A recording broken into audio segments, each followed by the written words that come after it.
Guys, dalawa pa rin yung ating subscriber.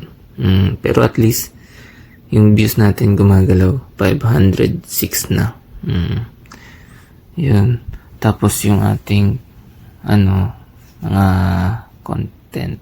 Yan. Tingnan natin yung status ng content natin. Yan. Uy.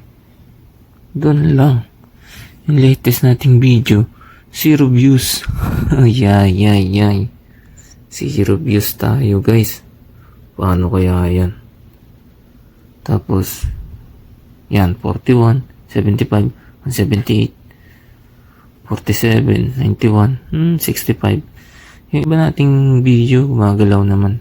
Pero itong latest natin, 0. Nako. Paano kaya yan, guys? No?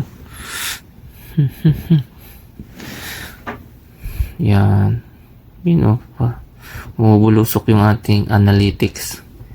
Bumubulusok pababa. Ano kaya yan, guys? Nako.